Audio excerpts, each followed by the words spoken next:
Hello every one, മറ്റൊരു ക്ലാസ്സിലേക്ക് എല്ലാവർക്കും സ്വാഗതം. സോ നമ്മുടെ സെക്കൻഡ് ഇയറിലെ പേപ്പർ 4ത്തെ മെന്റൽ ഹെൽത്ത് എന്ന് വന്നിട്ടുള്ള ടോപ്പിക്കാണ് നമ്മൾ ഈ ക്ലാസ്സിൽ ഡിസ്കസ് ചെയ്യാൻ പോകുന്നത്. അത്യാവശ്യം ലെങ്തി ആയിട്ടുള്ള ഒരു ടോപ്പിക്കാണ് മെന്റൽ ഹെൽത്ത്. മെന്റൽ ഇൽനെസ് എന്താണ്, പിന്നെ അതിൻ്റെ കീഴിൽ വരുന്ന കുറച്ച് ചെറിയ ചെറിയ സബ് ടോപ്പിക്സും ആണ് നമ്മൾ ഡിസ്കസ് ചെയ്യുന്നത്. പക്ഷെ കുഴപ്പമില്ല, പെട്ടെന്ന് പഠിക്കാനും പറ്റും, പെട്ടെന്ന് തീർക്കുകയും ചെയ്യാം. ഓക്കെ, സോ നമുക്ക് ക്ലാസ്സിലോട്ടേക്ക് കടക്കാം. So, എന്താണ് mental health? So mental health എന്ന് പറയുന്നത് it's A component of total health എന്നാണ്. അതായത് നമ്മുടെ ഫിസിക്കൽ ഹെൽത്ത് പോലെ തന്നെ, നമ്മുടെ ശാരീരിക ആരോഗ്യം പോലെ തന്നെ അത്രയ്ക്കും ഇമ്പോർട്ടൻ്റ് തന്നെയാണ് മെന്റൽ ഹെൽത്ത് എന്ന് പറയുന്നത്. നമ്മുടെ ഒരു ഹെൽത്ത്, നമ്മൾ ടോട്ടലി നമ്മളൊരു പേഴ്സൺ ഹെൽത്തി ആണെന്ന് പറയുന്നതിൽ ഈ മെന്റലി ഹെൽത്തി ആയിരിക്കണം ആ പേഴ്സൺ. അപ്പോൾ അത്രയും ഇമ്പോർട്ടൻ്റ് ആണ് മെന്റൽ ഹെൽത്ത് എന്ന് പറയുന്നത്. So it is the ability to make personal and social adjustment, not merely the absence of disease. അതായത് നമ്മൾ സോഷ്യലി, നമ്മൾ സ്വയം, നമ്മൾ പേഴ്സണലി, നമ്മൾ സ്വയമായിട്ടും സോഷ്യലി ആയിട്ടും നമുക്ക് അഡ്ജസ്റ്റ് ചെയ്യാനുള്ള ഒരു എബിലിറ്റിയാണ്. അതായത് നമ്മൾ എങ്ങനെയൊക്കെയാണ് നമ്മൾ തിങ്ക് ചെയ്യുന്നത്, നമ്മൾ ഫീൽ ചെയ്യുന്നത്, നമ്മൾ ബിഹേവ് ചെയ്യുന്നത്, നമ്മുടെ ലൈഫ് സിറ്റുവേഷൻസുമായിട്ട് നമ്മൾ എത്രത്തോളം നല്ല രീതിയിലാണ് അഡ്ജസ്റ്റ് ചെയ്യുന്നത്, ഇതൊക്കെയാണ് മെന്റൽ ഹെൽത്തിൽ വരുന്നത്. സോ WHO പ്രകാരം ഹെൽത്ത് എന്ന് പറയുന്നത് it's physical plus mental plus social wellbeing ആണ് ഹെൽത്ത് എന്ന് ഉദ്ദേശിക്കുന്നത്. ആൻഡ് ഓൾസോ ഈ മെന്റൽ ഹെൽത്തിനെ കൊണ്ട് ഇത് ഫോക്കസ് ചെയ്യുന്നത് just prevention of mental illness മാത്രമല്ല. മെന്റൽ ഇൽനെസ് എന്ന് വെച്ചാൽ മെന്റൽ ഡിസോർഡേഴ്സ്, മെന്റൽ ഹെൽത്തിന് ഉണ്ടാവുന്ന പ്രശ്നങ്ങൾ, അതിലൂടെ നമുക്ക് ഉണ്ടാവുന്ന ഡിസീസസ് തന്നെ മെന്റൽ ഇൽനെസ് എന്ന് പറയുന്നത്.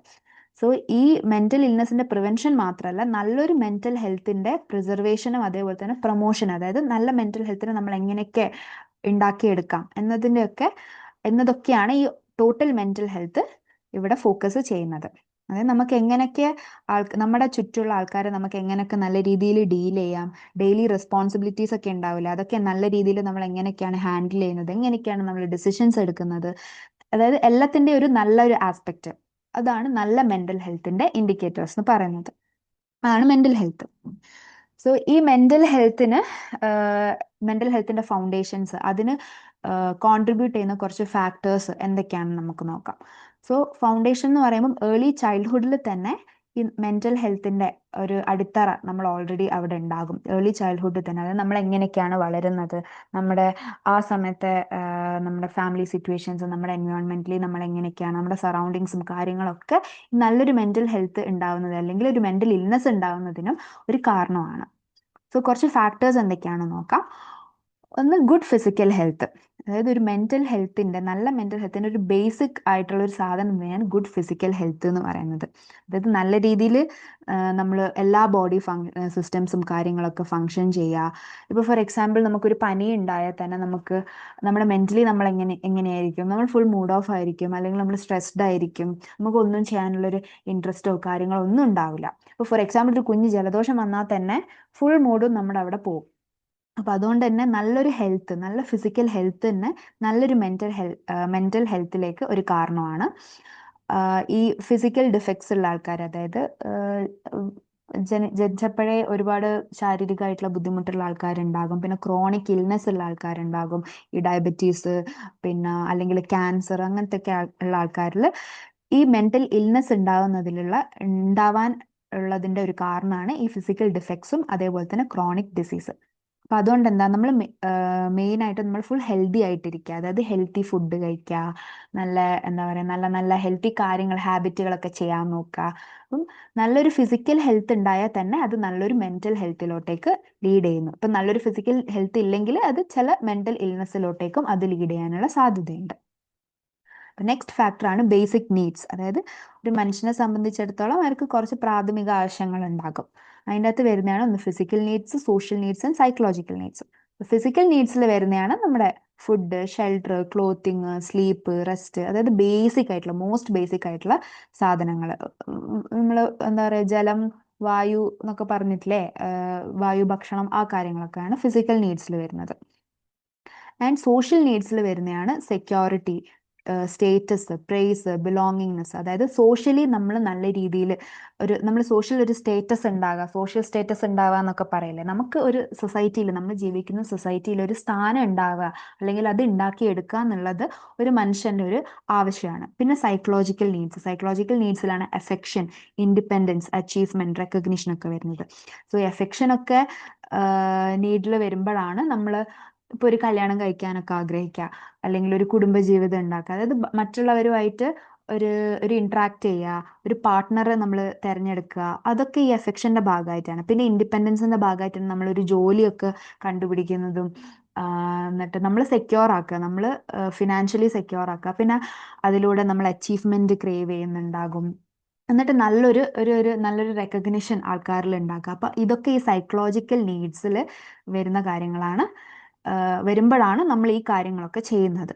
സോ ഈ ഫിസിക്കൽ നീഡ്സും സോഷ്യൽ നീഡ്സും സൈക്കോളജിക്കൽ നീഡും നമ്മുടെ ഈ ഫുൾ ആയിട്ടുള്ള ഈ ബേസിക് നീഡ്സ് മീറ്റ് ചെയ്യാണ്ട് വരിക, അതായത് അതൊന്നും ഫുൾഫിൽ ചെയ്യാണ്ട്, അതൊന്നും നടക്കാണ്ട് വരുമ്പോഴാണ് ചില സമയത്ത് അത് ഒരു മെന്റൽ ഇൽനെസ്സിലോട്ടേക്ക്, അല്ലെങ്കിൽ ഒരു ഫ്രസ്ട്രേഷനിലോട്ടേക്കോ, അല്ലെങ്കിൽ ഒരു ഇമോഷണലി നമുക്കൊരു ഇംബാലൻസ്, ഒരു ബാലൻസ് ഇല്ലായ്മയിലേക്കൊക്കെ ലീഡ് ചെയ്യുന്നു. അത് ഒരു മെന്റൽ ഇൽനെസ്സിലോട്ടേക്കും പിന്നെ ഇവൻച്വലി അത് ലീഡ് ചെയ്യുന്നുണ്ട്. അപ്പം ഇതൊക്കെ മീറ്റ് ചെയ്താൽ, ഫിസിക്കൽ നീഡും സോഷ്യൽ നീഡും സൈക്കോളജിക്കൽ നീഡും ഒക്കെ മീറ്റ് ചെയ്തിട്ടുണ്ടെങ്കിൽ അതൊരു ഗുഡ് മെന്റൽ ഹെൽത്തിലോട്ടേക്കും ലീഡ് ചെയ്യുന്നുണ്ട്. അപ്പൊ നെഗറ്റീവ്സ് മാത്രമല്ല, അത് മീറ്റ് ചെയ്താൽ നല്ലൊരു മെന്റൽ ഹെൽത്തിലോട്ടേക്ക് ലീഡ് ചെയ്യുന്നു, ഇല്ലാത്ത പക്ഷം അത് ഒരു മെന്റൽ ഇൽനെസ്സിലോട്ടേക്കും ലീഡ് ചെയ്യുന്നുണ്ട്. പിന്നെയായിരുന്നു ഹാബിറ്റ്സ്. ഹാബിറ്റ് എന്ന് വെച്ചാൽ നല്ല നല്ല ശീലങ്ങൾ, അതായത് നമ്മൾ പറയും രാവിലെ നേരത്തെ എണീക്കുക, രാത്രി നേരത്തെ കിടക്കുക, പിന്നെ ഒരു റുട്ടീൻ ഉണ്ടാക്കുക എല്ലാത്തിനും, പിന്നെ ഇമോഷണലി നമ്മൾ നല്ല രീതിയിൽ കൺട്രോൾ ഒക്കെ വരുത്തുക, നമ്മുടെ ഇമോഷൻസിനൊക്കെ കൺട്രോൾ ചെയ്യുക, പിന്നെ നമ്മുടെ ചുറ്റുപാടുമായിട്ട് നല്ല രീതിയിൽ അഡ്ജസ്റ്റ് ചെയ്യുക, മറ്റുള്ളവരെ അക്സെപ്റ്റ് ചെയ്യുക, അവരെ റെസ്പെക്ട് ചെയ്യുക, അപ്രിഷിയേറ്റ് ചെയ്യുക, പിന്നെ ഗോൾസ്, അതായത് നല്ല ഒരു എയിം ഉണ്ടായിരിക്കണം എന്നൊക്കെ പറയില്ലേ, ഒരു എയിം ഉണ്ടാക്കുക, എന്നിട്ട് അതിനനുസരിച്ചിട്ട് നമ്മൾ അതിന് വേണ്ടിയിട്ടുള്ള രീതികൾ, അതിന് വേണ്ടിയിട്ടുള്ള കാര്യങ്ങളൊക്കെ നമ്മൾ ചെയ്യുക. പിന്നെ ആക്ച്വലി ഈ ജിമ്മിൽ പോകുന്നതും പിന്നെ നല്ലൊരു ഡയറ്റ് കൺട്രോൾ ചെയ്യുന്നൊക്കെ ഒരു ഹെൽത്തി ഹാബിറ്റിന്റെ ഭാഗമാണ്. അപ്പം അങ്ങനത്തെ ഒരു ടോട്ടലി ഒരു ഹെൽത്തി ഹാബിറ്റ്, ശീലങ്ങൾ, നല്ല നല്ല ശീലങ്ങൾ നമ്മൾ ഉണ്ടാക്കിയാൽ നമ്മുടെ ഒരു മെന്റൽ സ്റ്റെബിലിറ്റീനെ അത് സ്ട്രെങ്തൻ ചെയ്യുന്നുണ്ട്. ഇല്ലാത്ത പക്ഷം അൺഹെൽത്തി ആയിട്ടുള്ള ഹാബിറ്റുകൾ, അതായത് കണ്ടമാൻ എന്തെങ്കിലുമൊക്കെ വാരി തിന്നുക, അതേപോലെ തന്നെ സ്ലീപ്പ് ഷെഡ്യൂളും കാര്യങ്ങളൊക്കെ തെറ്റായിട്ട് ചെയ്യുക, ഇമോഷൻസിനൊന്നും ഒരു കൺട്രോൾ ഇല്ലാണ്ടോ ഒരു ലക്ഷ്യം ഇല്ലാണ്ടോ ഇതിന്റെ നേരെ ഓപ്പോസിറ്റ് കാര്യങ്ങൾ ചെയ്യുമ്പോൾ അത് സ്വാഭാവികമായിട്ടും ഒരു മെന്റൽ ഇൽനെസ്സിലോട്ടേക്കും ലീഡ് ചെയ്യുന്നു. അപ്പോൾ ഹെൽത്തി ഹാബിറ്റ്സ് നല്ലൊരു മെന്റൽ ഹെൽത്തിലോട്ടേക്കും, അൺഹെൽത്തി ഹാബിറ്റ് മെന്റൽ ഇൽനെസ്സിലോട്ടേക്കും ലീഡ് ചെയ്യാൻ സാധ്യതയുണ്ട്. സോ ഏതൊക്കെയാണ് 3 ഫാക്ടേഴ്സ് വരുന്നത്? ഒന്ന് ഗുഡ് ഫിസിക്കൽ ഹെൽത്ത്, ഒന്ന് ബേസിക് നീഡ്സിൽ തന്നെ ഫിസിക്കൽ നീഡ്സ് വരും, സോഷ്യൽ നീഡ്സ് വരും, സൈക്കോളജിക്കൽ നീഡ്സ് വരും, പിന്നെ ഹെൽത്തി, അതായത് ഹാബിറ്റ്സ്, അത് ഹെൽത്തി ആയിരിക്കാം അൺഹെൽത്തി ആയിരിക്കാം. ഹെൽത്തി ഹാബിറ്റ്സ് എന്തിലൊക്കെ ലീഡ് ചെയ്യുന്നുണ്ട്, അൺഹെൽത്തി ഹാബിറ്റ്സ് എന്തിലൊക്കെ ലീഡ് ചെയ്യുന്നുണ്ട്. അതാണ് 3 ഫാക്ടേഴ്സ്. ഇനി എന്താണ് മെന്റൽ ഇൽനെസ് എന്ന് നോക്കാം. സോ മെന്റൽ ഹെൽത്ത് എന്ന് പറയുന്നത് എന്തായിരുന്നു നമ്മൾ ഡിസ്കസ് ചെയ്തത്? അതായത് നമുക്ക് സോഷ്യലി പേഴ്സണലി നല്ല രീതിയിൽ അഡ്ജസ്റ്റ് ചെയ്യാൻ പറ്റുന്ന ഒരു അവസ്ഥ, അതാണ് മെന്റൽ ഹെൽത്ത്, നല്ല മെന്റൽ ഹെൽത്ത് എന്ന് പറയുന്നത്. അപ്പോൾ മെന്റൽ ഇൽനെസ് എന്ന് പറയുമ്പോൾ അതിന്റെ നേരെ ഓപ്പോസിറ്റ്, അതായത് അഡ്ജസ്റ്റ് ചെയ്യാൻ പറ്റാത്തൊരവസ്ഥ, നമ്മുടെ അല്ലെങ്കിൽ അഡ്ജസ്റ്റിന്റെ ഓപ്പോസിറ്റ് മാൽ അഡ്ജസ്റ്റ്മെന്റ് ആണ് മെന്റൽ ഇൽനെസ്സിലോട്ടേക്ക് ലീഡ് ചെയ്യുന്നത്. അതായത് നമ്മുടെ refers to a condition in which a person's thoughts, emotions, behaviour, ability to adjust to life situations become disturb. അതായത് ചുറ്റുപാടുള്ള കാര്യങ്ങൾ, നമ്മുടെ സ്വന്തം കാര്യങ്ങളും അതുപോലെ തന്നെ ചുറ്റുപാടുള്ള കാര്യങ്ങളും നമുക്ക് അഡ്ജസ്റ്റ് ചെയ്യാൻ പറ്റാത്തൊരു അവസ്ഥ ഉണ്ടാകുമ്പോഴാണ് മെന്റൽ ഇൽനെസ്സിലോട്ടേക്ക് ലീഡ് ചെയ്യുന്നത്. മറ്റതിന്റെ നേരെ ഓപ്പോസിറ്റ് എന്ന് ആലോചിച്ചാൽ മതി. ഓക്കെ, ഇനി types of mental illness. Basically 2 രീതിയിലാണ് ഇത് ക്ലാസിഫൈ ചെയ്തിരിക്കുന്നത്. ഒന്ന് മേജർ ഡിസോർഡറും മൈനർ ഡിസോർഡേഴ്സും. അപ്പോൾ മേജർ ഡിസോർഡേഴ്സിൽ വരുന്നതാണ് സ്കീസോഫ്രീനിയ, മാനിക് ഡിപ്രസീവ് സൈക്കോസിസ്, പാരനോയ എന്നൊക്കെ പറയുന്നത്. സോ സ്കീസോഫ്രീനിയ എന്ന് പറയുന്നത് ബേസിക്കലി ഈ സ്പ്ലിറ്റ് പേഴ്സണാലിറ്റി എന്നൊക്കെ നിങ്ങൾ കേട്ടിട്ടുണ്ടാവില്ലേ, മനുഷ്യരുടെ തല്ലുതൊണ്ട വ്യക്തിത്വം, അവരുടെ വ്യക്തിത്വം എന്നൊക്കെ പറയുന്നത്, അതൊക്കെ ഇതിൽ വരുന്നതാണ്, സ്കീസോഫ്രീനിയയിൽ വരുന്നതാണ്. ബേസിക്കലി അവർക്ക് റിയാലിറ്റിയുമായിട്ട്, അതായത് റിയൽ വേൾഡുമായിട്ട് ഒരു ടച്ച് ഉണ്ടാവില്ല, ഒരു ഡ്രീം വേൾഡിൽ ജീവിക്കുന്ന പോലെ ആയിരിക്കും അവരുണ്ടാവുക. അത് ഈ സ്കീസോഫ്രീനിയയിൽ വരുന്നതാണ് നമ്മൾ ഹാലൂസിനേഷൻസ് ഒക്കെ കേട്ടിട്ടില്ലേ, അതായത് കാണാത്ത കാര്യങ്ങൾ കാണുക, പിന്നെ ഇല്ലാത്ത കാര്യങ്ങൾ ഉണ്ട് എന്ന് വിശ്വസിക്കുക, അതൊക്കെയാണ് ഈ സ്കീസോഫ്രീനിയയിൽ വരുന്നത്. പിന്നെ വരുന്ന മാനിക് ഡിപ്രസീവ് സൈക്കോസിസ് അല്ലെങ്കിൽ ബൈപോളാർ ഡിസോർഡർ എന്നൊക്കെ പറയും. ബൈപോളാർ എന്നൊക്കെ ചില ആൾക്കാർ കേട്ടിട്ടുണ്ടാവും. അതായത് ഒന്നെങ്കിൽ ഒരു ഫുൾ ഡിപ്രസീവ്, എക്സ്ട്രീം ആയിട്ട് നമ്മൾ ഡിപ്രസീവ് ആയിട്ടിരിക്കും, എക്സ്ട്രീം ഡിപ്രഷൻ എക്സ്പീരിയൻസ് ചെയ്യുക, അതായത് ഒന്നിനും ഒരു മൂഡ് ഉണ്ടാവില്ല, ഒന്നും ചെയ്യാൻ വയ്യ, ഇൻട്രസ്റ്റ് ഉണ്ടാവില്ല, അതൊക്കെയാണ് എക്സ്ട്രീം ഡിപ്രഷൻ എന്ന് പറയുന്നത്. പിന്നെ അല്ലെങ്കിൽ ഒരു എക്സൈറ്റ്മെന്റ് ആയിരിക്കും, ഭയങ്കര ആക്റ്റീവ് ആയിരിക്കും, ഭയങ്കര ഫുൾ ഓഫ് എനർജി ആയിരിക്കും, പാതിരാത്രിക്കൊക്കെ ഉണ്ടാവും നമ്മൾ ആൾക്കാർ ഓരോരുത്തർ ചെയ്യുന്ന കാണുന്ന ഓരോ കാര്യങ്ങൾ ചെയ്യുന്നുണ്ടാവും. പക്ഷെ അതേപോലെ തന്നെ അടുത്ത നിമിഷം നോക്കുകയാണെങ്കിൽ അവർ ഫുൾ ഡിപ്രഷനിലായിരിക്കും. അപ്പൊ അങ്ങനെ അങ്ങനെ മാറി മാറിക്കൊണ്ടിരിക്കുകയായിരിക്കും അവരുടെ മൂഡ്. അതാണ് ഈ മാനിക് ഡിപ്രസീവ് സൈക്കോസിസ് എന്ന് പറയുന്നത്. പിന്നെ പാരനോയാല് നമ്മൾ ഈ സംശയരോഗം എന്നൊക്കെ കേട്ടിട്ടുണ്ടാവില്ലേ? അപ്പം സംശയരോഗം, അതായത് ഒരു ഡെല്യൂഷൻസ് ഉണ്ടാകും. അതായത് സ്ട്രോങ് ഇല്ലാത്ത കാര്യങ്ങൾ സ്ട്രോങ് ആയിട്ട് അവർ വിശ്വസിക്കുക. അതായത് ആരോ എന്നെ ഉപദ്രവിക്കാൻ വരുന്നുണ്ട്, അല്ലെങ്കിൽ എനിക്ക് ഇന്നയാളെ സംശയമാണ്, ആരോ എന്നെ കൊല്ലാൻ വരുന്നു, അതാക്കാൻ വരുന്നു, ഇതാക്കാൻ വരുന്നു എന്നൊക്കെ ചുമ്മാ ഇല്ലാത്ത കാര്യങ്ങൾ അവർ വിശ്വസിക്കുക, മറ്റുള്ളവരെ സംശയിക്കുക. ഇതൊക്കെയാണ് പാരനോയിൽ വരുന്നത്. ഇപ്പം സ്കിസോഫ്രീനിയ, മാനിക് ഡിപ്രസീവ് സൈക്കോസിസ് ആൻഡ് പാരനോയാണ് മേജർ ഡിസോർഡേഴ്സിൽ വരുന്നത്. ഇനി മൈനർ ഡിസോർഡേഴ്സിൽ വരുന്നതാണ് ഈ ന്യൂറോസിസും പേഴ്സണാലിറ്റി ഡിസോർഡേഴ്സും. ന്യൂറോസിസ് അല്ലെങ്കിൽ സൈക്കോ ന്യൂറോസിസ്, ആ ഒരു കണ്ടീഷൻ എന്ന് പറയുന്നത് നമ്മൾ വേണ്ടാത്ത ഫിയേഴ്സ്, വേണ്ടാത്ത രീതിയിലുള്ള ഒരുപാട് ഭയങ്ങൾ ഉണ്ടാവുക. പിന്നെ OCD എന്നൊക്കെ കേട്ടിട്ടുണ്ടാകും. അതായത് ഒബ്സഷൻ, കമ്പൾഷൻസ്, എന്താ പറയുക, വേണ്ടാത്ത ഒരുപാട് ചിന്തകൾ ഉണ്ടാവുക, അനാവശ്യമായിട്ടുള്ള ചിന്തകൾ. അപ്പോൾ ആ ചിന്തകൾക്ക് വേണ്ടിയിട്ടുള്ള അനാവശ്യമായിട്ടുള്ള കാര്യങ്ങൾ നമ്മൾ ചെയ്യുക. അതൊക്കെയാണ് ന്യൂറോസിസ് എന്ന് പറഞ്ഞിട്ടുള്ള ആ ഒരു ഡിസോർഡറിൽ വരുന്നത്. പിന്നെ പേഴ്സണാലിറ്റി ഡിസോർഡേഴ്സ്. സോ പേഴ്സണാലിറ്റി എന്താണെന്ന് നമ്മൾ കഴിഞ്ഞ ക്ലാസ്സിൽ ഡിസ്കസ് ചെയ്തിട്ടുണ്ട്. അപ്പോൾ ആ പേഴ്സണാലിറ്റിയിൽ ഉണ്ടാകുന്ന പ്രശ്നങ്ങൾ കാരണം ഉണ്ടാകുന്നതാണ് ഈ പേഴ്സണാലിറ്റി ഡിസോർഡേഴ്സ് എന്ന് പറഞ്ഞത്. ഇപ്പോൾ ഒരുപാട് പേഴ്സണാലിറ്റി ഡിസോർഡേഴ്സിൽ ഒരുപാട് ഡിസോർഡേഴ്സ് വരുന്നുണ്ട്. ഇപ്പം ഫോർ എക്സാമ്പിൾ, ഇപ്പം നിങ്ങൾക്ക് ഓർക്കാൻ പറ്റുന്ന ആന്റി സോഷ്യൽ പേഴ്സണാലിറ്റി ഡിസോർഡർ എന്നൊക്കെ കേട്ടിട്ടുണ്ടാവും. അതായത് ഈ സൈക്കോകളൊക്കെ ഇല്ലേ, ഈ സീരിയൽ കില്ലേഴ്സ്, അവരൊക്കെ ഈ ആന്റി സോഷ്യലിൽ വരുന്നതാണ്. അതായത് മറ്റുള്ളവരെ ഉപദ്രവിക്കാനുള്ള ആ ഒരു പേഴ്സണാലിറ്റി ഉള്ള ആൾക്കാരാണ് ഈ ആന്റി സോഷ്യൽ എന്ന് പറയുന്നത്. അപ്പോൾ അതുപോലത്തെ അൺഹെൽത്തി ബിഹേവിയർ പാറ്റേൺസ് ഉള്ള ആൾക്കാരെയാണ് നമ്മൾ പേഴ്സണാലിറ്റി ഡിസോർഡർ, അതായത് അവർക്ക് അഡ്ജസ്റ്റ് ചെയ്യാൻ ബുദ്ധിമുട്ടായിരിക്കും ഇവൻച്വലി. ആ ഒരു അഡ്ജസ്റ്റ്മെന്റിനെ അത് ഡിസ്റ്റർബ് ചെയ്യുന്നുണ്ട്. അതാണ് പേഴ്സണാലിറ്റി ഡിസോർഡേഴ്സിൽ വരുന്നത്. സോ ടൈപ്പ് ഓഫ് മെന്റൽ ഇൽനെസ്സിൽ 2 ക്ലാസിഫിക്കേഷൻ ഉണ്ട്. ഒന്ന് മേജർ ഡിസോർഡേഴ്സ്, പിന്നെ ഒന്ന് മൈനർ ഡിസോർഡേഴ്സ്. മേജർ ഡിസോർഡേഴ്സിൽ വരുന്നതാണ് SMP. ഏതൊക്കെയാണ്? Schizophrenia, manic depressive and paranoia. മൈനറിൽ വരുന്നതാണ് വെറും NP. അപ്പം അങ്ങനെ പഠിച്ചാൽ മതി. മേജർ ഡിസോർഡേഴ്സിൽ SMP ആൻഡ് മൈനറിൽ വരുന്നതാണ് വെറും NP. ഓക്കെ, ഇവിടെ ഓക്കെ. സോ ഇതാണ് ടൈപ്പ് ഓഫ് മെന്റൽ ഇൽനെസ്. ഇനി നെക്സ്റ്റ്, ഈ മെന്റൽ ഇൽനെസ്സിന് കാരണം അതിന് വരുന്ന കുറച്ച് കോസസ് എന്തൊക്കെയാണ് എന്നുള്ളത് നോക്കാം. ഒന്ന് ഫ്രസ്ട്രേഷൻ നമ്മൾ നേരത്തെ പറഞ്ഞു. എന്ത് കാരണമാണ് ഫ്രസ്ട്രേഷൻ ഉണ്ടായത്? ഈ നമ്മുടെ ബേസിക് നീഡ്സ് ഇല്ലേ, അതൊക്കെ മീറ്റ് ചെയ്യാത്ത പക്ഷം നമുക്ക് ഫ്രസ്ട്രേഷനിലോട്ടേക്ക് ലീഡ് ചെയ്യുന്നുണ്ട്. അപ്പം എത്രത്തോളം നമ്മുടെ നീഡ്സ് അൺമെറ്റ് അല്ലെങ്കിൽ മീറ്റ് ചെയ്തില്ല, അത്രത്തോളം നമുക്ക് ഫ്രസ്ട്രേഷൻ ഉണ്ടാകുന്നു. അപ്പോൾ ഈ കോൺസ്റ്റന്റ് ആയിട്ടുള്ള ഫ്രസ്ട്രേഷൻ എന്തിലോട്ടേക്ക് ലീഡ് ചെയ്യുന്നു? ഒരു മാൽ അഡ്ജസ്റ്റ്മെന്റിലോട്ടേക്ക്, എന്നിട്ട് ഇവൻച്വലി ഒരു മെന്റൽ ഇൽ ഹെൽത്തിലോട്ടേക്ക് അല്ലെങ്കിൽ ഒരു മെന്റൽ ഇൽനെസ്സിലോട്ടേക്ക് ലീഡ് ചെയ്യുന്നുണ്ട്.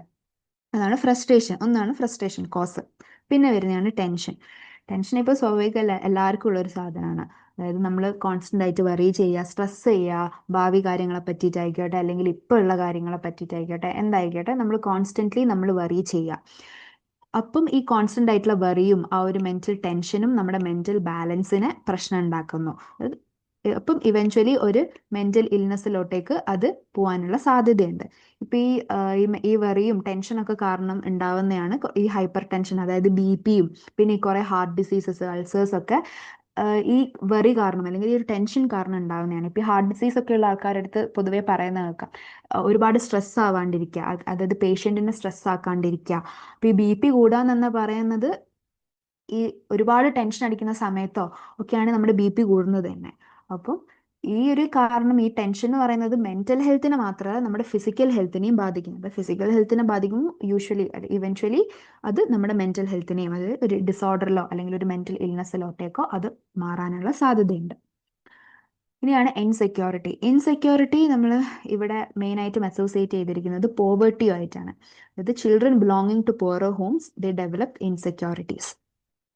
ഇവിടെയും ഇതേപോലെ തന്നെ നമ്മുടെ ബേസിക് നീഡ്സ് അവിടെ സാറ്റിസ്ഫൈ ചെയ്യാത്ത പക്ഷം നമുക്ക് ഇൻസെക്യൂരിറ്റി ഉണ്ടാവുന്നു. അത് ഇവൻച്വലി മാൽ അഡ്ജസ്റ്റ്മെന്റിലോട്ടേക്ക് ഉണ്ടാവുന്നു. ഇപ്പോൾ ഫോർ എക്സാമ്പിൾ, ഈ കുറച്ച് ഫിനാൻഷ്യലി ബാക്ക്ഗ്രൗണ്ട്, അതായത് ഫിനാൻഷ്യലി ബാക്ക്വേർഡ് ആയിട്ടുള്ള ഒരു ഫാമിലിയിൽ നിന്ന് വരുന്ന ഒരു കുട്ടി എന്ന് പറയുമ്പോൾ ആ കുട്ടിക്ക് ഒബ്വിയസ്ലി പല കാര്യത്തിലും ആ കുട്ടിക്ക് ഇൻസെക്യൂരിറ്റി ഉണ്ടാകും. ഇൻസെക്യൂരിറ്റി എന്ന് പറയുമ്പോൾ നമ്മൾ തന്നെ താഴ്ന്ന രീതിയിൽ കാണുക, മറ്റുള്ളവരുമായിട്ട് നമ്മൾ കോൺസ്റ്റന്റ്ലി നമ്മൾ കമ്പയർ ചെയ്യുന്നു. അവൾക്ക് അതുണ്ട്, എനിക്ക് അതില്ലല്ലോ, ഞാൻ അവളുമായിട്ട് അല്ലെങ്കിൽ അവളോ അവനോ ആരുമായിട്ടാണെങ്കിലും ഒരു ഞാൻ അവളെ വെച്ച് നോക്കുമ്പോൾ ഞാൻ കുറച്ച് ബാക്കോട്ട് ആണല്ലോ, ഞാൻ അവളുടെ അത്ര സൗന്ദര്യം ഇല്ലല്ലോ എനിക്ക്, അല്ലെങ്കിൽ അവൻ്റെ അത്ര സൗന്ദര്യം ഇല്ലല്ലോ, അവരുടെ അത്ര പണം ഇല്ലല്ലോ എൻ്റെ കയ്യിൽ എന്നൊക്കെ ഇങ്ങനെ കോൺസ്റ്റന്റ് ആയിട്ട് നമ്മളിങ്ങനെ ആലോചിക്കും. അതാണ് ഇൻസെക്യൂരിറ്റി എന്ന് പറയുന്നത്.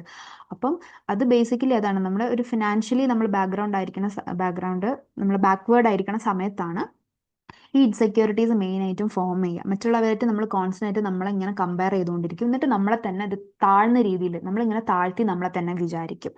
അപ്പം എന്നിട്ട് ഈ കോൺസ്റ്റന്റ് ആയിട്ട് നമ്മളിങ്ങനെ ഇൻസെക്യൂരിറ്റീസ് ഇങ്ങനെ ഡെവലപ്പ് ചെയ്ത് വരുമ്പോൾ അത് ഒരു മാൽ അഡ്ജസ്റ്റ്മെന്റിലോട്ടേക്കോ അല്ലെങ്കിൽ ഒരു ഇൻഫ്ലുവൻസിലോട്ടേക്കൊക്കെ ലീഡ് ചെയ്യുന്നുണ്ട്. ഇനി അടുത്ത ഫാക്ടർ എന്ന് പറയുന്നത് അഡ്വേഴ്സ് എൻവയോൺമെന്റൽ ഫാക്ടേഴ്സ് ആണ്. അതായത് നമ്മുടെ വീട്ടിൽ നമ്മൾ താമസിക്കുന്ന നമ്മുടെ ആ ഒരു ഫാമിലി അല്ലെങ്കിൽ നമ്മുടെ വീട്ടിലെ സിറ്റുവേഷൻസ്, ചിലപ്പോൾ ബ്രോക്കൺ ഹോംസ്, അല്ലെങ്കിൽ ഡിവോഴ്സ്ഡ് അല്ലെങ്കിൽ സെപ്പറേറ്റ് ആയിട്ടുള്ള പാരൻസിന്റെ കൂടെ ജീവിക്കുന്ന പിള്ളേർ, എപ്പോഴും ഇങ്ങനെ ആർഗ്യൂ ചെയ്യുന്ന അങ്ങോട്ടും ഇങ്ങോട്ടും വഴക്കുണ്ടാക്കുന്ന പേരൻസിന്റെ കുട്ടികൾ, പിന്നെ ഇതേപോലെ തന്നെ പോവേർട്ടി എക്സ്പീരിയൻസ് ചെയ്യുന്ന കുട്ടികൾ, പിന്നെ ആൽക്കഹോളിസം, അതായത് വീട്ടിൽ ആൽക്കഹോൾ യൂസ് ചെയ്യുന്ന കോൺസ്റ്റന്റ് ആയിട്ട് ആൽക്കഹോൾ യൂസ് ചെയ്യുന്ന പേരൻസിന്റെ മക്കള്, പിന്നെ പാരന്റൽ നെഗ്ലക്റ്റ്, പിള്ളേരെ നല്ല രീതിയിൽ ശ്രദ്ധിക്കാണ്ടിരിക്കുക, പിന്നെ നല്ലോണം പണിഷ് ചെയ്യുന്ന പേരൻസ് ഉണ്ടാകും, പിന്നെ ടു മെനി ചിൽഡ്രൻ ഉള്ള ആൾക്കാരുണ്ട്. അതായത് ഒരുപാട് കുട്ടികൾ ഉണ്ടാവുമ്പം ഇതേപോലെ തന്നെ അവർക്ക് വേണ്ടത്ര അറ്റൻഷനോ കാര്യങ്ങളോ ഒന്നും കിട്ടാണ്ട് വരുമ്പം അതോ ഒരു കാരണമാണ്. ഇപ്പൊ സ്വാഭാവികമായിട്ടും ഇത് യൂഷ്വലി നമ്മുടെ വീട്ടിലെ സിറ്റുവേഷൻസ് എങ്ങനെയൊക്കെയാണോ അത് ഈ മെന്റൽ ഇൽനെസ്സിലേക്ക് കാരണമാകുന്ന ഒരു ഫാക്ടറാണ്. പിന്നെ കൂടാതെ സോഷ്യൽ ഫാക്ടേഴ്സ് എന്ന് വെച്ചാൽ urbanization, അതായത് സിറ്റിയിലൊക്കെ ജീവിക്കുന്ന ആൾക്കാർക്ക് പൊതുവെ urban സ്ട്രെസ് ഉണ്ടാകും. അതായത് പൊതുവെ കുറച്ച് സ്ട്രെസ് കൂടുതലായിരിക്കും എന്നുള്ള ഒരുപാട് റിസർച്ചസ് പറയുന്നുണ്ട്. പിന്നെ ഈ സ്ലംസിലൊക്കെ ജീവിക്കുന്ന ആൾക്കാർ, ഈ ധാരാവിയൊക്കെ നിങ്ങൾ കണ്ടിട്ടുണ്ടാകും. അവിടെ എന്ന് വെച്ചാൽ ഭയങ്കര ഓവർ ക്രൗഡഡ് ആയിരിക്കും. അടുത്തടുത്ത് വീടുകൾ, തീരെ സ്പേസ് ഇല്ല, പ്രൈവസി ഇല്ല, സൗകര്യങ്ങളോ കാര്യങ്ങളോ ഒക്കെ അവരുടെ ഒരു സൊസൈറ്റി എന്ന് പറയുന്നത്, അവരുടെ ഒരു സോഷ്യലൈസേഷൻ എന്ന് വെച്ചാൽ ഭയങ്കരമായിട്ട് ഡിഫറെൻ്റ് ആയിരിക്കും. അതും ഒക്കെ ഈ അഡ്വേഴ്സ് എൻവയോൺമെന്റൽ ഫാക്ടേഴ്സിലുള്ള ഘടകങ്ങളാണ്. ഓക്കെ, സോ ഇതൊക്കെ ഒരു മെന്റൽ ഇൽനെസ്സിലോട്ടേക്ക് ലീഡ് ചെയ്യുന്നുണ്ട്. ഇതൊക്കെ നല്ല രീതിയിലാണെങ്കിൽ, ഇപ്പം നല്ലൊരു ഫാമിലി ബാക്ക്ഗ്രൗണ്ട് ഒക്കെ ആണെങ്കിൽ നല്ലൊരു മെന്റൽ ഹെൽത്തിലോട്ടേക്കും ലീഡ് ചെയ്യുന്നുണ്ട്. ഓക്കെ, സോ ഇതാണ് 4 ഫാക്ടേഴ്സ് എന്ന് പറഞ്ഞത്. ഏതൊക്കെയാണ് ഫാക്ടേഴ്സ് അല്ല, കോസസ് എന്ന് പറയുന്നത്. മെന്റൽ ഇൽ ഹെൽത്തിന് ലീഡ് ചെയ്യുന്ന കുറച്ച് കോസസ് ആണ്. എന്തൊക്കെയാണ്? ഒന്ന് ഫ്രസ്ട്രേഷൻ, ഒന്ന് ടെൻഷൻ, ഒന്ന് ഇൻസെക്യൂരിറ്റി, ഒന്ന് അഡ്വേഴ്സ് എൻവയോൺമെന്റൽ ഫാക്ടേഴ്സ്. ഓക്കെ, അതാണ് കോസസ് 4 ഇനി മെന്റൽ ഹെൽത്ത് സർവീസസ്. എന്തൊക്കെ മെന്റൽ ഹെൽത്ത് സർവീസസ് ആണ് നമുക്ക് നമ്മുടെ മെന്റൽ ഹെൽത്തിനെ നല്ല രീതിയിൽ ആക്കാൻ വേണ്ടിയിട്ടുള്ള എന്തൊക്കെ സർവീസസ് ആണ് ഇവിടെ ഉള്ളതെന്ന് നോക്കാം. ഒന്ന്, ഏർലി ഡയഗ്നോസിസ് ആൻഡ് ട്രീറ്റ്മെന്റ്. അതായത് നമ്മുടെ ഒരു മെന്റൽ ഡിസോർഡർ ഉണ്ടാവുന്ന അല്ലെങ്കിൽ ഒരു മെന്റൽ ഇൽനെസ് ഉണ്ടാവുന്നതിന്റെ മുന്നേ തന്നെ അത് നേരത്തെ തന്നെ നമ്മൾ കാണിക്കുക, എന്നിട്ട് അതിന് വേണ്ടിയിട്ടുള്ള ട്രീറ്റ്മെന്റ് എടുക്കുക. നമ്മൾ prevention is better than cure എന്നൊക്കെ പറയുന്നില്ലേ, അതുപോലെ എന്തെങ്കിലുമൊക്കെ ഒരു ബിഹേവിയറൽ ചേഞ്ചസോ എന്തെങ്കിലുമൊക്കെ ഒരു ബുദ്ധിമുട്ട് നമുക്ക് എക്സ്പീരിയൻസ് ചെയ്യുക അല്ലെങ്കിൽ നമ്മൾ മറ്റുള്ളവരിൽ കാണുകയൊക്കെ ചെയ്യുകയാണെങ്കിൽ അവരെ നേരത്തെ തന്നെ കൊണ്ടുപോയി കാണിക്കുക. അല്ലെങ്കിൽ സൈക്കോളജിസ്റ്റിൻ്റെ അടുത്തോ സൈക്യാട്രിസ്റ്റിൻ്റെ അടുത്തോ ആരെടുത്താണെങ്കിലും കൊണ്ടുപോയി കാണിക്കുക. എന്നിട്ട് എന്താണെന്നുള്ളത് നേരത്തെ കണ്ടുപിടിക്കുക. അതൊരു ഫുൾ ഫ്ലെഡ്ജ്ഡ് ആയിട്ട് ഒരു ഡിസോർഡർ ആയിട്ട് മാറുന്നതിന്റെ മുന്നേ തന്നെ അത് കാണിക്കുക, എന്നിട്ട് അതിന് വേണ്ടിയിട്ടുള്ള ട്രീറ്റ്മെന്റോ കാര്യങ്ങളൊക്കെ എടുക്കാം. പിന്നെ റീഹാബിലിറ്റേഷൻ നിങ്ങൾ കേട്ടിട്ടുണ്ടാവും. മെയിൻലി ഈ ഡ്രഗ് യൂസേഴ്സിനും അതേപോലെ തന്നെ ആൽക്കഹോൾ ഉപയോഗിക്കുന്ന ആൾക്കാർക്കൊക്കെയാണ് നമ്മൾ മെയിനായിട്ടും റീഹാബ് യൂസ് ചെയ്യുന്നത്. അവിടെ എന്താ സംഭവിക്കുന്നത് വെച്ചാൽ അവരെ ഒരു നോർമൽ ലൈഫിലോട്ടേക്ക്, കോൺസ്റ്റന്റ് എപ്പോഴും ഇങ്ങനെ കുടിച്ച് ഒക്കെ ജീവിക്കുന്ന ആൾക്കാർ അതിന് വേണ്ട ട്രീറ്റ്മെന്റും കാര്യങ്ങളൊക്കെ കൊടുത്ത് അവർ നോർമൽ ലൈഫിൽ അല്ലെങ്കിൽ നോർമൽ ഫംഗ്ഷനിങ്ങിലോട്ടേക്ക് കൊണ്ടുവരുന്നതാണ് റീഹാബ്സിന്റെ ഒക്കെ ഫംഗ്ഷൻ വരുന്നത്. ആ ഒരു പ്രോസസ്സാണ് റീഹാബിലിറ്റേഷൻ എന്ന് പറയുന്നത്. പിന്നെ ഗ്രൂപ്പ് ആൻഡ് ഇൻഡിവിജ്വൽ സൈക്കോതെറാപ്പി. നമുക്ക് കൗൺസിലിംഗ് കാര്യങ്ങളൊക്കെ ഇതിൽ വരുന്നതാണ്.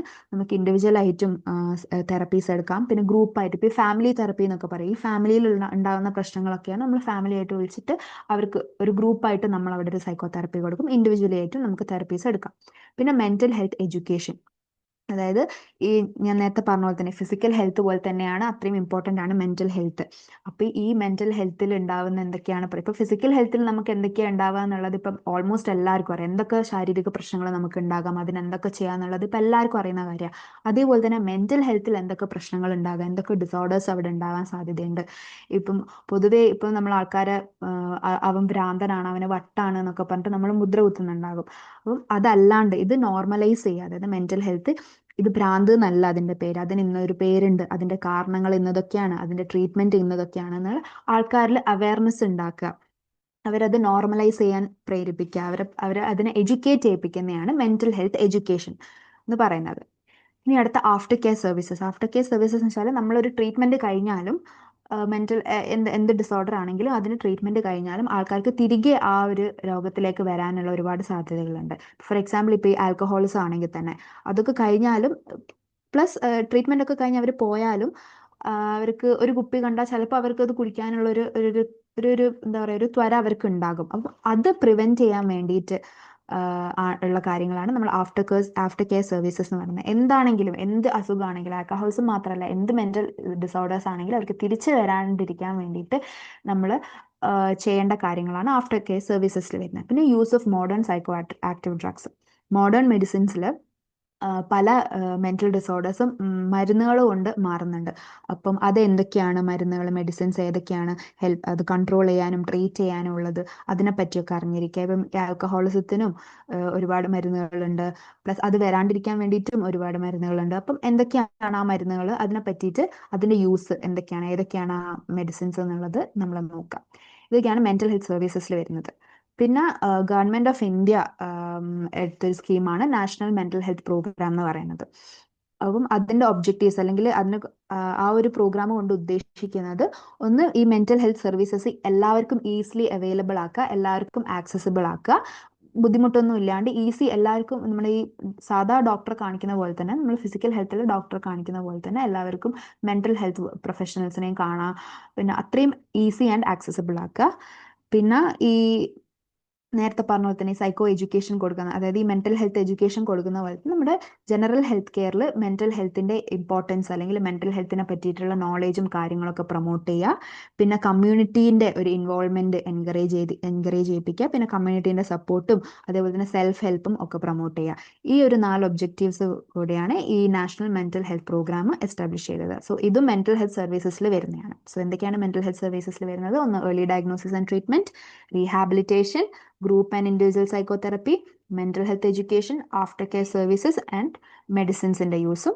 പിന്നെ ഈ നാഷണൽ മെന്റൽ ഹെൽത്ത് പ്രോഗ്രാമിനെ പറ്റിയിട്ടും ഒന്ന് നോക്കി വെക്കാം. ഇനി ഒരു മെന്റലി ഹെൽത്തി പേഴ്സണിനെ എങ്ങനെയായിരിക്കണം, അല്ലെങ്കിൽ അയാളുടെ ക്യാരക്ടറിസ്റ്റിക്സ് കുറച്ച് നമുക്ക് കാണാൻ പറ്റുന്ന കുറച്ച് ഐഡന്റിഫയബിൾ ആയിട്ടുള്ള കുറച്ച് ക്യാരക്ടറിസ്റ്റിക്സ് ഉണ്ടാകും. അതെന്തൊക്കെയാണെന്നുള്ളത് നോക്കാം. സോ ഒന്ന്, ഫീൽസ് കംഫർട്ടബിൾ അബൌട്ട് ഹിംസെൽഫ് അല്ലെങ്കിൽ ഹെർസെൽഫ്. അതായത് അവരുമായിട്ട് സാറ്റിസ്ഫൈഡ് ആയിരിക്കും, അവരുമായിട്ട് അവർ കംഫർട്ടബിൾ ആയിരിക്കും, അവർക്ക് അവരുടേതായിട്ട് സെൽഫ് റെസ്പെക്റ്റ് ഉണ്ടാകും, അവരുടെ സ്ട്രെങ്ത്തുകൾ എന്തൊക്കെയാണ്, അവരുടെ വീക്ക്നെസ്സസ് എന്തൊക്കെയാണ് എന്നുള്ളത് അവർക്ക് നല്ല ധാരണ ഉണ്ടാകും. ആൻഡ് ഈ വീക്ക്നെസ്സസ് നല്ല രീതിയിൽ തന്നെ അവരത് ആക്സെപ്റ്റ് ചെയ്യുന്നു, അവരുടെ ഷോർട്ട് കമ്മിങ്സ്. പിന്നെ അവർ ഓവറായിട്ട് എക്സാജറേറ്റ് ചെയ്യില്ല, അവരുടെ ഭയങ്കര പൊക്കി പറയൊന്നുമില്ല അവരുടെ എബിലിറ്റീസ്. അതേപോലെ തന്നെ അതിനെ താഴ്ത്തി കാണുകയും ചെയ്യില്ല, ഒക്കെ ഒരു മീഡിയം ലെവലിൽ അവർ കൊണ്ടുപോകും.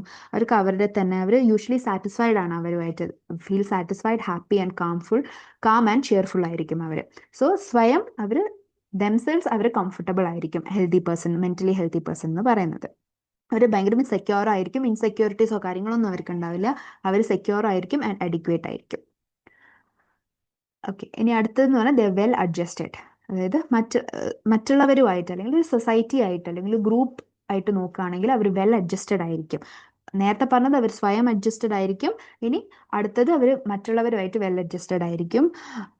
അവർക്ക് പിന്നെ ദേ ഫോം ഫ്രണ്ട്ഷിപ്സ്, അതേപോലെ തന്നെ അത് മെയിൻറ്റെയിൻ ചെയ്ത് കൊണ്ടുപോകും ഫ്രണ്ട്ഷിപ്സ്. അവർ സ്വയം എന്താ പറയുക മാറ്റി നിർത്തില്ല, അവരെ തന്നെ ഐസൊലേറ്റ് ചെയ്യിപ്പിക്കില്ല. ആൻഡ് അവർ ഒരു ഗ്രൂപ്പുമായിട്ട് ഒരു പാർട്ടാവുന്നത് അവർ കംഫർട്ടബിൾ ആണ്, അതിന് വലിയ പ്രശ്നങ്ങളോ കാര്യങ്ങളോ ഒന്നുമില്ല. അതേപോലെ തന്നെ ഈ ക്രിറ്റിസിസം, കുറ്റങ്ങളോ കാര്യങ്ങളൊക്കെ അവരത് നല്ല രീതിയിൽ തന്നെ അക്സെപ്റ്റ് ചെയ്യുന്നു, മറ്റുള്ളവരുടെ ഇമോഷൻസ് മനസ്സിലാക്കുന്നു, അതിനനുസരിച്ച് തന്നെ റെസ്പോണ്ട് ചെയ്യുന്നു. അവർ ബേസിക്കലി റിയാലിറ്റിയിലായിരിക്കും ജീവിക്കുന്നത്. ആൻഡ് നല്ല രീതിയിൽ തന്നെ റിയാലിറ്റിയിൽ എന്തൊക്കെയാണോ പ്രശ്നങ്ങൾ അതിനൊക്കെ നല്ല രീതിയിൽ തന്നെ ഫേസ് ചെയ്തിട്ട് മുന്നോട്ട് പോകുന്നു. അതാണ് അടുത്ത ക്യാരക്ടറിസ്റ്റിക്സ് എന്ന് പറയുന്നത്. Next, they has this good self control. അതായത് അവരുടെ ഇമോഷൻസ്, ഒരു ഇമോഷണൽ കൺട്രോൾ, നല്ല രീതിയിൽ തന്നെ ഇമോഷണൽ കൺട്രോൾ, സെൽഫ് കൺട്രോൾ ഒക്കെ അവർക്ക് ഉണ്ടാകുന്നു. ആൻഡ് അവർക്ക് ഈ ഫിയർ, ആങ്കർ, ജലസി, ഈ പറഞ്ഞിരിക്കുന്ന ഓരോ ഇമോഷൻസ് അവരെ ഡോമിനേറ്റ് ചെയ്യാൻ അവർ സമ്മതിക്കില്ല. അവർക്ക് അതൊക്കെ നല്ല രീതിയിൽ തന്നെ മാനേജ് ചെയ്യാൻ അറിയാം. ആൻഡ് ഓൾസോ അവർക്ക് നല്ല നല്ല ഡെസിഷൻസ് എടുക്കാൻ പറ്റുന്നു. ഇൻഡിപെൻഡൻ്റ്ലി അവർക്ക് ആലോചിച്ച് നല്ല നല്ല ഡെസിഷൻസ് എടുക്കാം.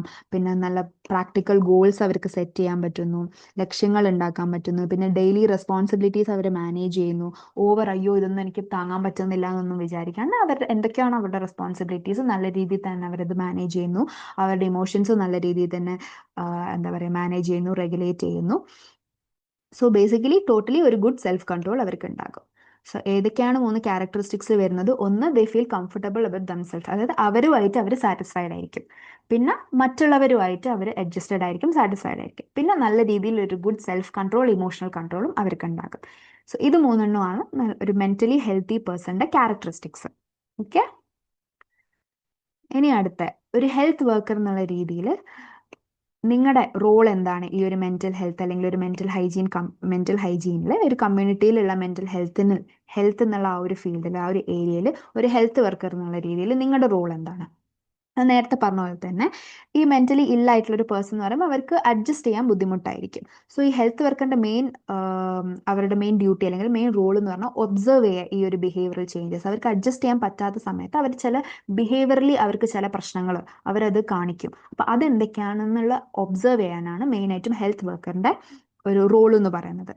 സോ അതെവിടേക്കാണ് ഒബ്സർവ് ചെയ്യാൻ പറ്റുന്നത്, വേർ ടു ഒബ്സർവ് നോക്കുകയാണെങ്കിൽ, ഒന്ന്, അണ്ടർ 5 ചിൽഡ്രൻ, അതായത് ഇൻ ദ കേസ് ഓഫ്, അതായത് 5 വയസ്സിന് താഴെയുള്ള കുട്ടികളുടെ കേസ് ആണെങ്കിൽ അവരുടെ ബിഹേവിയറൽ ചേഞ്ചസും കാര്യങ്ങളൊക്കെ എന്തൊക്കെയാണ് എന്നുള്ളത് നോക്കുക. എന്നിട്ട് പേരൻസുമായിട്ട് ഡിസ്കസ് ചെയ്യുക. പിന്നെ എന്തെങ്കിലും ഒരു അബ്നോർമൽ ആയിട്ടുള്ള കാര്യങ്ങളോ അല്ലെങ്കിൽ ഒരു എന്താ പറയുക ബുദ്ധിമുട്ടോ ബിഹേവിയറൽ ചേഞ്ചസോ കാണുകയാണെങ്കിൽ നമ്മൾ ഡോക്ടറുമായിട്ട് റെഫർ ചെയ്യുക. അതായത് പേരൻസുമായിട്ട് ഡിസ്കസ് ചെയ്തിട്ട് പിന്നെ അവരുടെ അടുത്ത് പറയാം ഇതൊക്കെയാണ്, ഇന്നതൊക്കെ പ്രശ്നങ്ങളൊക്കെ ഉണ്ട്, കാര്യങ്ങളൊക്കെ ഉണ്ട് എന്നുള്ളത്. ഈ 5 വയസ്സിന് താഴെയുള്ള കുട്ടികളുടെ ബിഹേവിയറൽ ചേഞ്ചസ് നമ്മൾ ഡിസ്കസ് ചെയ്യുക വിത്ത് പേരൻസ് ആയിരിക്കും. പിന്നെ അറ്റ് സബ് സെന്റേഴ്സിൽ നമുക്ക് ഒരുപാട് type patients with various health problems ഉണ്ടാകുക. സോ അവരുടെ ബിഹേവിയറൽ ചേഞ്ചസ് നമ്മൾ നോക്കുക. അത് അഡോളസൻസ് വരാം, പ്രഗ്നന്റ് വിമൻ വരാം, വയസ്സായിട്ടുള്ളവർ വരാം, മിഡിൽ ഏജ്ഡ് ആയിട്ടുള്ള വരാം, അങ്ങനെ വേരിയസ് ടൈപ്സ് ഓഫ് പേഷ്യൻസ് വരാം. അവരുടെ ബിഹേവിയറൽ ചേഞ്ചസ് എന്തൊക്കെയാണെന്നുള്ളത് സബ് സെന്റേഴ്സിൽ നമ്മൾ വാച്ച് ഔട്ട് ചെയ്യുക. പിന്നെ വരുന്നതാണ് ഹോം വിസിറ്റിൽ, അതായത് വീടുകളിൽ നമ്മൾ വിസിറ്റ് ചെയ്യുന്ന സമയത്ത് അവിടെയുള്ള ആൾക്കാരുടെയോ അഡൽട്സും ആയിക്കോട്ടെ ചിൽഡ്രൻസും ആയിക്കോട്ടെ അവരുടെ ബിഹേവിയറിൽ ഉണ്ടാകുന്ന ഡീവിയേഷൻസോ അല്ലെങ്കിൽ ചേഞ്ചസോ എന്തൊക്കെയാണെന്നുള്ളത് നോട്ട് ചെയ്യുക. പിന്നെ ഈ നമ്മൾ സംസാരിക്കുമല്ലോ അവരായിട്ട് ഇന്ററാക്ട് ചെയ്യുന്ന സമയത്ത് ചിലപ്പം ഈ ചില അഡ്ജസ്റ്റ്മെന്റ് പ്രോബ്ലംസ് നമുക്ക് പെട്ടെന്ന് തന്നെ മനസ്സിലാക്കാം. അയ്യോ അതെന്തുകൊണ്ടാണ് അവരങ്ങനെ ചെയ്യുന്നത്, എന്തുകൊണ്ടാണ് ഇങ്ങനെ, ഇതെന്താ വീട് ഇങ്ങനെ എന്നൊക്കെ ഉള്ളത് നമുക്ക് പല കാര്യങ്ങളും അവിടെ നിന്ന് ഹോം വിസിറ്റിൽ നിന്ന് തന്നെ നമുക്ക് മനസ്സിലാക്കാൻ പറ്റുന്നുണ്ട്.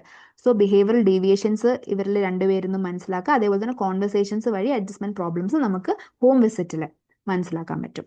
ഈ സ്കൂൾസിലാണെങ്കിൽ ടീച്ചേഴ്സിൻ്റെ അടുത്ത് പറയാം, എന്തെങ്കിലും ഇപ്പോൾ പിള്ളേരിൽ എന്തെങ്കിലുമൊക്കെ ബിഹേവിയറൽ ചേഞ്ചസ് ഉണ്ടെങ്കിൽ അത് ഒബ്സർവ് ചെയ്യാൻ വേണ്ടിയിട്ട് ടീച്ചറിൻ്റെ അടുത്ത് പറയാം. പിന്നെ എന്തെങ്കിലും അഡ്ജസ്റ്റ്മെന്റ് പ്രോബ്ലംസ് ഉണ്ടെങ്കിൽ തന്നെ ഏർലി അത് അഡ്രസ്സ് ചെയ്തിട്ട് അതിന് വേണ്ടിയിട്ടുള്ള അത് റിപ്പോർട്ട് ചെയ്യുക, അത് പറയേണ്ടവരുടെ അടുത്ത് പറയാം, അതിന് വേണ്ടിയിട്ടുള്ള കാര്യങ്ങൾ ചെയ്യുക. അതായത് സ്കൂളിൽ ഇപ്പം ടീച്ചേഴ്സാണ് മെയിനായിട്ടും, സ്കൂളിലാണ് ഒരു കുട്ടി എന്ന് പറയുമ്പോൾ അവരുടെ ലൈഫിന്റെ പകുതി സമയം സ്കൂളിൽ തന്നെയാണ്. അപ്പം അവിടുന്ന് ടീച്ചേഴ്സ് അവരെ ആക്ടിവിറ്റീസും കാര്യങ്ങളൊക്കെ ചെയ്യുമ്പോൾ എന്തെങ്കിലുമൊക്കെ പ്രശ്നങ്ങളുണ്ടോ, മറ്റു കുട്ടികളായിട്ട് എന്തെങ്കിലുമൊക്കെ പ്രശ്നങ്ങളുണ്ടോ, അഡ്ജസ്റ്റ് ചെയ്യാനോ അല്ലെങ്കിൽ ആ കുട്ടിക്ക് ബിഹേവിയറലി എന്തെങ്കിലുമൊക്കെ ഒരു ചേഞ്ചസോ കാര്യങ്ങളോ അബ്നോർമലായിട്ട് തോന്നുകയാണെങ്കിൽ അത് അഡ്രസ്സ് ചെയ്യുക, അത് റിപ്പോർട്ട് ചെയ്യുക എന്നുള്ളത് ടീച്ചേഴ്സിനടുത്ത് പറഞ്ഞ് മനസ്സിലാക്കാം.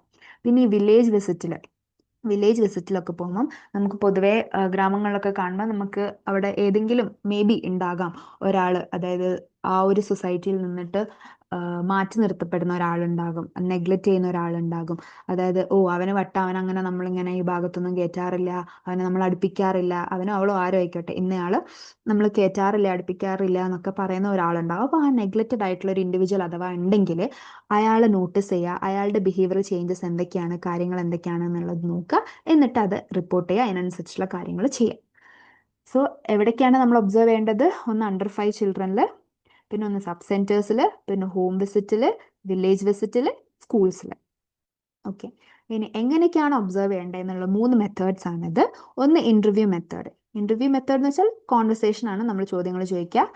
അപ്പം നമ്മൾ ഇന്റർവ്യൂ എടുക്കുന്ന സമയത്ത് നമ്മൾ കുറച്ച് കാര്യങ്ങൾ V should keep in mind. ഒന്ന്, വി ഷുഡ് അക്സെപ്റ്റ് ആ ഒരു individual as he or she is. അതായത് എങ്ങനെയാണോ എന്നുള്ളത് അക്സെപ്റ്റ് ചെയ്യും. ഇപ്പൊ ചില കാര്യങ്ങൾ നമുക്ക് പറയുമ്പോൾ തന്നെ നമുക്ക് അൺയൂഷ്വൽ ആയിട്ട് തോന്നും. അപ്പോൾ നമുക്ക് എന്താണോ തോന്നിയത് അത് കാണിക്കാണ്ട് നമ്മളത് അക്സെപ്റ്റിംഗ് ആവുക. ഞാൻ കേൾക്കുന്നുണ്ട്, ഞാൻ ഒരു ഗുഡ് ലിസണർ ആണ്, ഡിസ്ട്രാക്റ്റഡ് ഒന്നും ആവാണ്ട് നല്ല രീതിയിൽ തന്നെ അവർ പറയുന്നത് ഫുൾ കേൾക്കുക, നല്ലൊരു സപ്പോർട്ടിങ് ബിഹേവിയർ അവിടെ എസ്റ്റാബ്ലിഷ് ചെയ്യുക. എന്ത് പറഞ്ഞാലും കുഴപ്പമില്ല, I am here to support എന്നുള്ളൊരു അവർക്കത് എന്താ പറയുക മനസ്സിലാക്കിപ്പിക്കുക. അവർക്കൊരു ട്രസ്റ്റ് ഉണ്ടാക്കുക, ഒരു വിശ്വസ്തത അവിടെ ക്രിയേറ്റ് ചെയ്യുക. ആൻഡ് എങ്ങനെയാണോ ഇൻഡിവിജ്വൽ ഉള്ളത് അതേപോലെ തന്നെ അയാളെ അക്സെപ്റ്റ് ചെയ്യുക. അപ്പോൾ ഈ ഒരു 3 കാര്യങ്ങൾ നമ്മൾ ഇന്റർവ്യൂ എടുക്കുന്ന സമയത്ത് നമ്മൾ we should keep in mind as a health worker. പിന്നെ observation over several days, more than 1 person observe ചെയ്യുക. അതായത് നമ്മളിപ്പോൾ ഒരു ഇൻഡിവിജ്വലിനൊക്കെ എന്തോ ഒരു പ്രശ്നമുണ്ട് നമ്മൾ കണ്ടുപിടിച്ചു, അതായത് ഇന്നയാൾക്ക് ഒരു പ്രശ്നം ഉണ്ടായത്. അപ്പം അത് നമുക്ക് തോന്നി തന്നെ ആവണമെന്നില്ല, ചിലപ്പോൾ അത് ശരിയാവണമെന്നില്ല. സോ നമ്മൾ കുറച്ചൊരു പീരീഡ് ഓഫ് ടൈമിൽ നമ്മൾ അയാൾ ഒബ്സർവ് ചെയ്യുക, വേറൊരു ഹെൽത്ത് വർക്കറിനെ വെച്ചിട്ട് അയാളെ കൊണ്ടും ഒബ്സർവ് ചെയ്യിപ്പിക്കുക. ഡിഫറെൻറ്റ് സിറ്റുവേഷൻസിൽ ആ ഒരു ഇൻഡിവിജ്വലിനെ നമ്മൾ ഓരോ സമയത്തും ആ ഒരു ഇൻഡിവിജ്വലിനെ നമ്മൾ ഒബ്സർവ് ചെയ്യുക, വേറൊരാളെ കൊണ്ടും ഒബ്സർവ് ചെയ്യുക, ജസ്റ്റ് ടു കൺഫേം. അതായത് കൺഫേം ചെയ്യാൻ വേണ്ടിയിട്ട്, അതായത് ഉള്ളതാണ്, നിങ്ങൾക്കൊരു ചേഞ്ച് അവിടെ തോന്നിയിട്ടുണ്ടെങ്കിൽ അത് ഉള്ളതാണെന്ന് മനസ്സിലാക്കാൻ വേണ്ടി, അത് ജസ്റ്റ് ഒന്ന് കൺഫേം ചെയ്യാൻ വേണ്ടിയിട്ടാണ് നമ്മളിത് ചെയ്യുന്നത്. പിന്നെ കളക്ട് ബാക്ക്ഗ്രൗണ്ട് ഇൻഫർമേഷൻ, അതായത് നമ്മൾ കേസ് ഹിസ്റ്ററി എടുക്കുക എന്നൊക്കെ പറയുമ്പോൾ, അപ്പോൾ ഈ കേസ് ഹിസ്റ്ററിയിൽ തന്നെ ആ ഒരു ഇൻഡിവിജ്വലിൻ്റെ ഫുൾ ഡീറ്റെയിൽസ് നമ്മൾ എടുക്കുന്നുണ്ട്.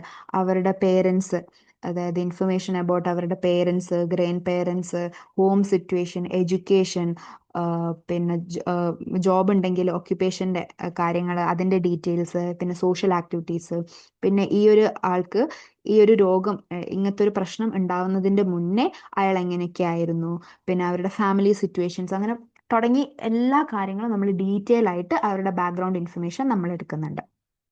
സോ ഈ 3 മെത്തേഡ്സിലൂടെയാണ് നമ്മൾ ഒബ്സർവ് ചെയ്യുന്നത്. ഏതൊക്കെയാണ്? ഒന്ന് ഇന്റർവ്യൂ മെത്തേഡ്, ഒന്ന് ഒബ്സർവേഷൻ ഓവർ സെവറൽ ഡേയ്സ്, ഒന്ന് കളക്ടിങ് ബാക്ക്ഗ്രൗണ്ട് ഇൻഫർമേഷൻ. ബാക്ക്ഗ്രൗണ്ട് ഇൻഫർമേഷനിൽ എല്ലാ കാര്യങ്ങളും വരും, സ്കൂളും പേരൻസും കോളേജും എന്തൊക്കെയുണ്ടോ അതൊക്കെ നമ്മൾ നല്ല രീതിയിൽ ഫുൾ ഇൻഫർമേഷൻ നമ്മൾ എടുക്കുന്നുണ്ട്. ഓക്കെ, സോ അത്രയേ ഉള്ളൂ ഇന്നത്തെ ക്ലാസ്. അപ്പോൾ ഇന്നത്തെ ക്ലാസ്സിൽ നമ്മൾ എന്തൊക്കെയാണ് ഡിസ്കസ് ചെയ്തതെന്ന് ഒന്നുകൂടെ നോക്കാം. നമ്മുടെ മെയിൻ ടോപ്പിക് എന്ന് പറയുന്നത് മെന്റൽ ഹെൽത്ത് ആയിരുന്നു. എന്താണ് മെന്റൽ ഹെൽത്ത് എന്ന് നോക്കി, അതിൻ്റെ ഫൗണ്ടേഷനും അതിൻ്റെ ഫാക്ടേഴ്സും എന്തൊക്കെയാണെന്ന് നോക്കി. എന്തൊക്കെയായിരുന്നു ഫാക്ടേഴ്സ്? ഒന്ന് ഗുഡ് ഫിസിക്കൽ ഹെൽത്ത്, ഒന്ന് ബേസിക് നീഡ്സ് ആൻഡ് ഹാബിറ്റ്സ് ആണ് 3 ഫാക്ടേഴ്സ് വരുന്നത്. പിന്നെ എന്താണ് മെന്റൽ ഇൽനെസ് എന്ന് നോക്കി. And types of mental illness 2 ഉണ്ട്. ഒന്ന് മേജർ ഡിസോർഡേഴ്സ്, മൈനർ ഡിസോർഡേഴ്സ്. മേജറിലാണ് SPM വരുന്നത്, SMP വരുന്നത്, മൈനറിലാണ് വെറും NP വരുന്നത്. ഇനി എന്തൊക്കെയാണ് ഈ മെന്റൽ ഇൽനെസിന്റെ കുറച്ച് കോസസ് നോക്കി. ഒന്ന് ഫ്രസ്ട്രേഷൻ ആണ്, പിന്നെ ഒരെണ്ണം ടെൻഷൻ ആണ്, ഒന്ന് ഇൻസെക്യൂരിറ്റി ആണ്, പിന്നെ അഡ്വേഴ്സ് എൻവയോൺമെന്റൽ ഫാക്ടേഴ്സ്. 4 കോസസ് നമ്മൾ നോക്കി.